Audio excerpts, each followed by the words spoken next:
Bonjour tout le monde et bienvenue. Cette vidéo est consacrée à la correction de l'exercice numéro 2 de l'examen 2019 vague 1. Les énoncés de l'exercice: une mole de gaz parfait, initialement à l'état A, tel que PA égale 1 bar, BA égale 22,4 litres, subit les transformations réversibles suivantes. De A à B, compression adiabatique réversible jusqu'à VB égale 7,5 litres. De B à C, chauffage isocore jusqu'à C tel que TC égale 600 K. De C à D, détente adiabatique jusqu'à VD égale VA. Et de D à A, retour à l'état A par un refroidissement isocore. Premièrement, étant donné les coordonnées des états A, B, C et D, représenter le cycle en coordonnées PV, indiquer le sens de parcours.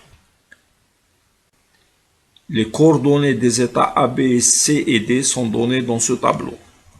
Deuxièmement, calculer le travail, la chaleur, la variation de l'énergie interne, la variation d'enthalpie et la variation d'entropie pour chaque étape et pour le cycle, justifier toutes les réponses. On donne gamma égale 1,4, R égale 8,314 joules K-1 mol-1 et 1 bar égale 10 puissance 5 pascal. Troisièmement, vérifier le premier principe et donner la nature du cycle. Solution de l'exercice. Les coordonnées des états A, B, C et D sont données dans le tableau suivant. On trace le diagramme de Clapeyron, P en fonction de V, de façon qualitative, c'est-à-dire sans respecter l'échelle. Ce diagramme se présente de la façon suivante.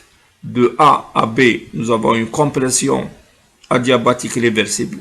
De B à C, un apport de chaleur à volume constant. De C à D, une détente adiabatique réversible.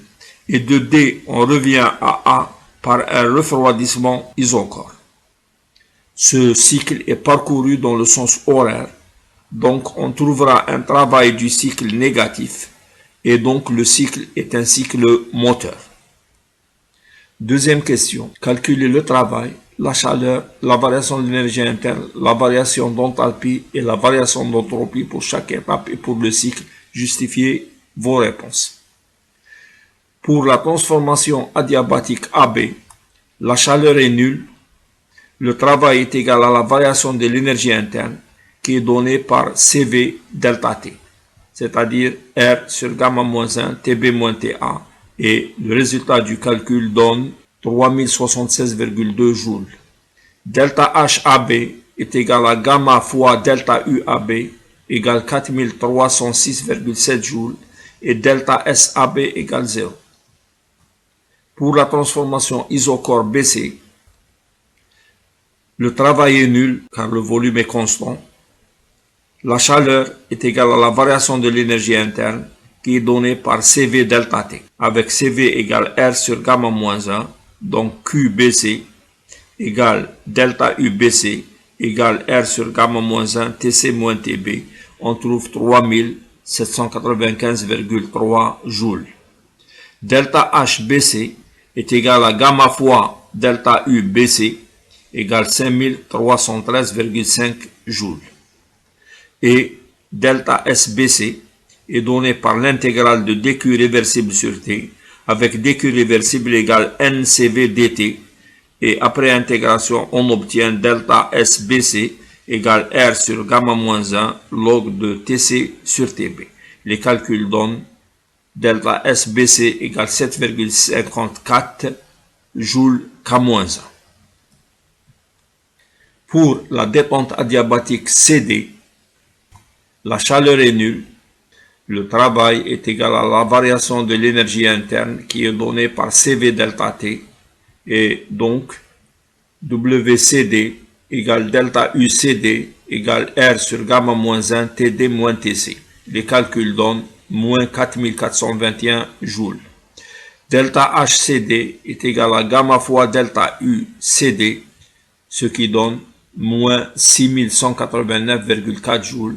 et delta S CD égale 0, puisque la transformation est adiabatique et réversible.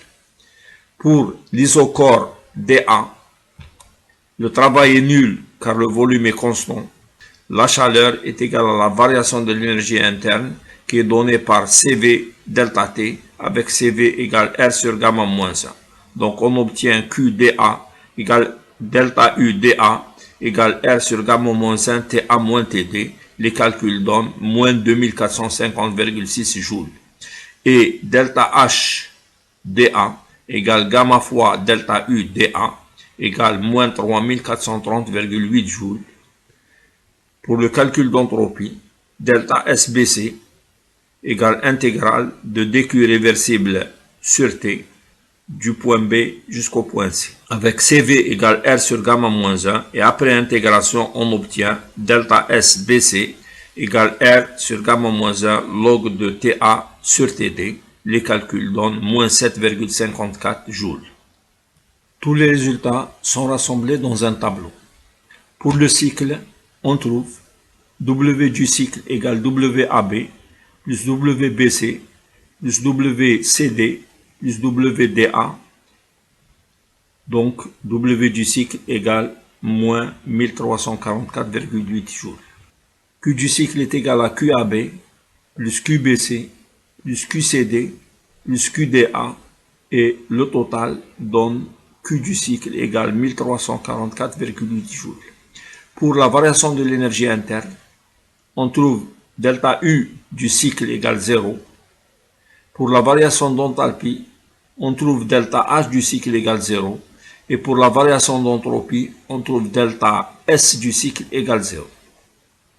Donc on trouve pour le cycle W du cycle égale moins 1344,8 joules négatifs et Q du cycle égale 1344,8 joules positifs. C'est un système qui reçoit de la chaleur et qui donne du travail, donc c'est un cycle moteur.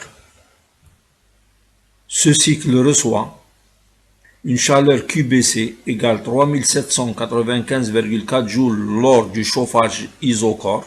Il cède une chaleur QDA égale moins 2450,6 joules et il donne un travail W du cycle qui est égal à moins 1344,8 joules. Donc c'est un cycle moteur. Il est parcouru dans le sens horaire. Le principe de ce cycle a été défini par Bodrocha en 1862. Otto fabrique le premier prototype du moteur et il dépose le brevet en 1876. Le rendement est défini comme étant le travail fourni par le cycle divisé par la chaleur apportée au cycle. Le travail donné par le cycle est égal à moins W du cycle égale 1344,8 joules. La chaleur apportée par la source chaude QBC est égale à 3795,4 joules. Donc on obtient un rendement de 35,3%. Vérification du premier principe. Les résultats donnent W cycle plus Q cycle égale 0 avec delta U du cycle égale 0. Donc le premier principe est vérifié. Pour les fonctions d'état, on trouve delta U, delta H et delta S égale à 0. Donc le premier principe est vérifié et U, H et S sont des fonctions d'état.